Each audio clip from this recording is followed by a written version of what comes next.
what personal challenges did you have? Like when you're first starting out, like what were some big hurdles that, that you had to kind of get through when you were first starting your Amazon business? Sure. So I'm making all this money and I decide, all right, I should probably start paying taxes, right? So I meet with an accountant and the first thing he asked me is, when are you going to hire your first person? I tell him, why would I do that? That's money out of my pocket. I got to teach them. They're going to steal my ideas. They're going to hurt my business. Endless excuses, classic entrepreneur. And he just laughed in my face and said, you're going to learn this lesson on your own. So my first fourth quarter comes around. I don't know what fourth quarter is. There's no one preparing me for busy season. And I just get destroyed. I'm working 20 hours a day. My grades plummet, my social life gone. And I work nonstop to just survive until January, everything on the line. And I make it through to January and I think to myself, man, I can never let that happen again. I need to start hiring people. So I post a job on Facebook because I'm a college kid. It's what I do. And this guy in my business law class responds to me and he says, hey, I don't know what you do, but I need a job. And I barely interview him. I hire him. Ends up incredible. He's a hard worker. He learns fast. He makes me more money. He makes my job easier. I'm less stressed out. He ends up being my business partner. His name's Connor with my Amazon business. He owns part of FreeUp. He does a lot more of the back end stuff there. And so there I am thinking, man, hiring is easy. You post a job on Facebook, someone shows up and your life becomes easier. And I just proceed to make bad hire after bad hire after bad hire and quickly learn that college kids, not very reliable and no 30-year-old expert really wanted to work for me being 22. And that's kind of how I got thrown into the remote hiring world, the virtual assistants, the freelancers, and how I developed the concept of FreeUp, which we can talk about later, of just a faster way to hire. But that was really it. I mean, when you're running the drop shipping business model, there's just so much to do. You're doing customer service, listings. There was no repricing software back then. So we were changing the price on every single listing going down and all that manual work. And how do you do it? And how do you become scalable? Yeah, that's crazy to get that, when you're first starting out, you feel so overwhelmed. And that's interesting that even at that, that early on that you kind of thought about hiring out, like that didn't occur to me until like years after starting, my Amazon business. I can remember, I think it was our first Christmas or it might've been our second, I can't remember, but I literally remember sitting on like our dining room table, and some people in here might relate, sitting on our dining room table. It was myself, my mother-in-law and my wife, and we had 600 orders, and they were, this was before I think we even started FBA. So we were sitting there stuffing envelopes. I think we stuffed envelopes or stuffed packages. I think we did it for I think it took us 4 hours and the mailman, literally the mailman's face when he showed up to pick up mail that day was just he was just like, oh God, you guys are killing me.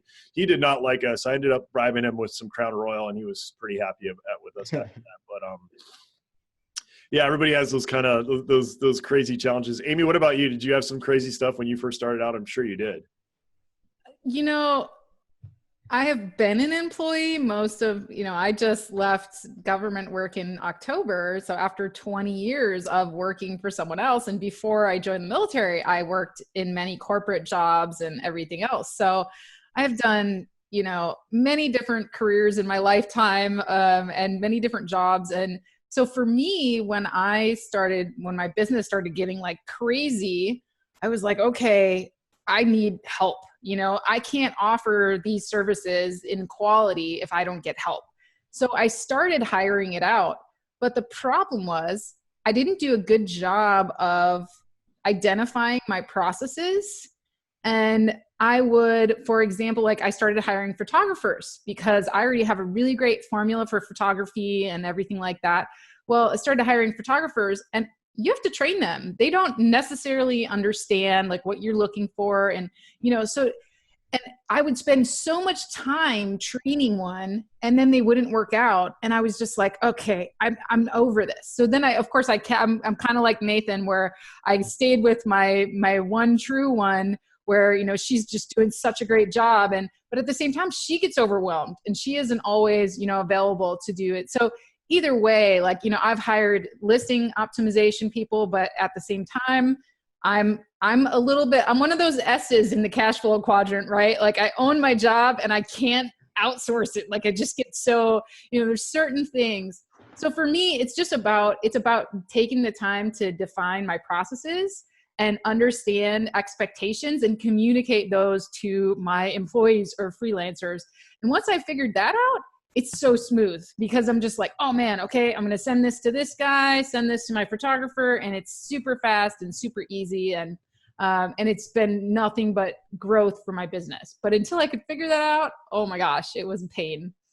Yeah. And you got to be careful too. A lot of entrepreneurs fall into the trap that I fell into where hiring's hard. You make some bad hires and you finally find someone you like. So what do? You load them up with everything. Yes. Your business in this such a risky state. I did that where I said, okay, I'll hire a manager of the day. I'll teach him how to do emails and listings and everything. And I spent 6 months teaching this person. And short term, it was fantastic. I slept better at night. I was less stressed out. My business was booming. And I went to take a vacation. And on the first day of my vacation, he quit on me. 6 months of training down the drain, vacation ruined. And it was just a very valuable lesson in diversification and departmentalization and just making sure, okay, one team for listing, one team for customer service, and wouldn't be the last person that quit on me. But when it happens, it's not that big of a deal. You plug someone in there and you keep moving on with your business. But that kind of stuff can set you back months. So Nathan, like what, like in your business, like what was the point? Like when did you realize that you needed help, or like, what at what point do you feel like people should reach out and start, getting outside help? Yeah. So I mean, for me, it was that situation that I told you where that first busy season, I just had no life and I was miserable, and it kind of ruined that college semester for me.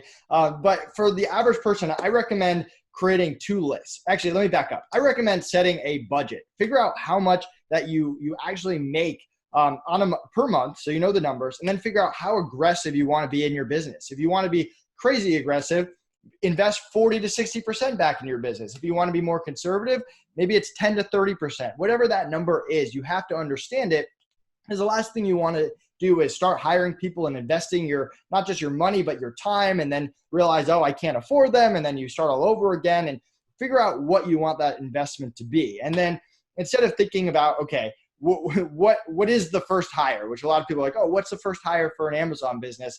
Figure out what makes sense for your business. And it's going to be one of 2 things. And I recommend creating a list of everything you do on a day-to-day, week-to-week, month-to-month basis, and figuring out how many hours you're spending on all these tasks, and maybe prioritize it either by hours or by easiest to hardest, and figure out, how do I get hours in my week back? What would I do with an extra 10 hours a week, 20 hours a week?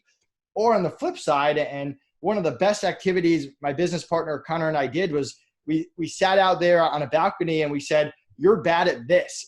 And we wrote it down, and it hurt a little bit. But at the end, we had this list of all these things that we were not good at, but we were doing them every single week. So you can hire people to turn those weaknesses into strengths. And that's where you kind of have to see where you're at as an entrepreneur. Are you just overwhelmed with the same stuff every single day that you know how to do? Or are all these projects just building up that you're not good at? And that'll give you a pretty good direction on who your first hire should be and when the right time to hire is. Yeah, that's a really good point. I like that. If you're a solo entrepreneur, which I am, majority of my staff is all virtual. So if you don't have a partner like Nathan does, who can rip you apart, rip yourself apart, just be honest with yourself. But that's a great suggestion, is just, start writing a list of, like, you say, hey, I suck at PPC, or hey, I suck at, this or that. Make a list and come up with, the things that you can offload from your business that are going to help you concentrate on the important things.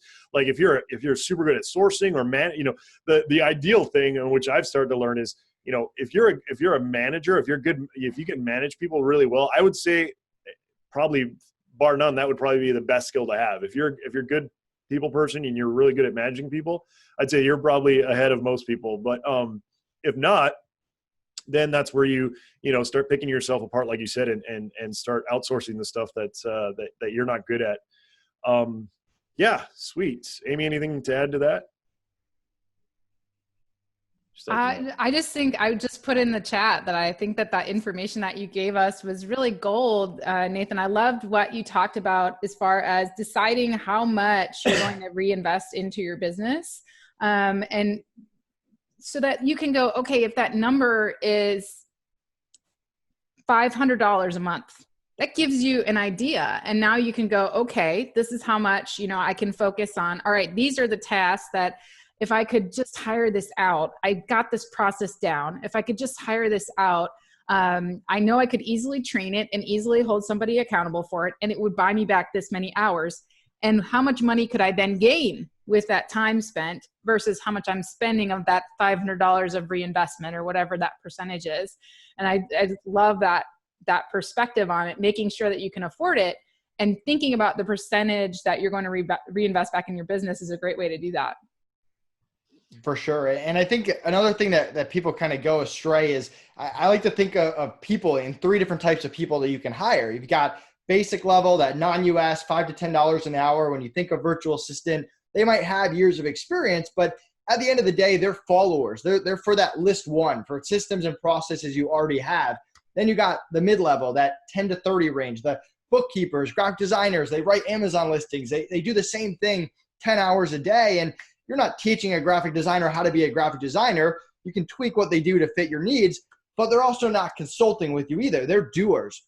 And then you got the experts, the 20 and up that can consult, project manage, execute high-level game plans. They're a high-level freelancer, consultant, an agency. And yes, you could spend the next 6 months learning how to do Amazon PPC, or you can hire an expert to come in and hit the ground running right away. And the mid-level and the expert level kind of fall into that list too of what are you not good at, and what can you take off your plate there? So if you think of it in that mentality, you avoid a lot of the common mistakes, like hiring someone for $5 an hour and saying, hey, go run my PPC, which a lot of people make.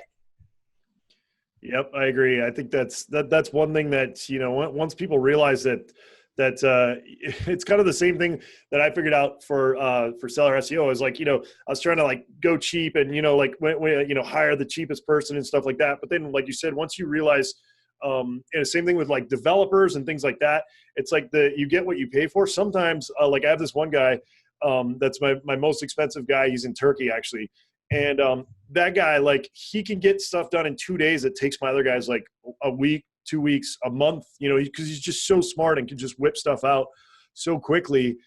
So that's part of the thing where, like, when you're outsourcing, don't necessarily, I mean, if you've got like Nathan said, like something that's systematized, it's repetitive, that's like data entry, stuff like that, that definitely, you know, you don't need somebody high priced for that. But if you go for, you know, if you're going for somebody who you really want to be hands off and kind of give them like, hey, I have this vision, go execute it, then that's where you want to step into like the higher echelon type people.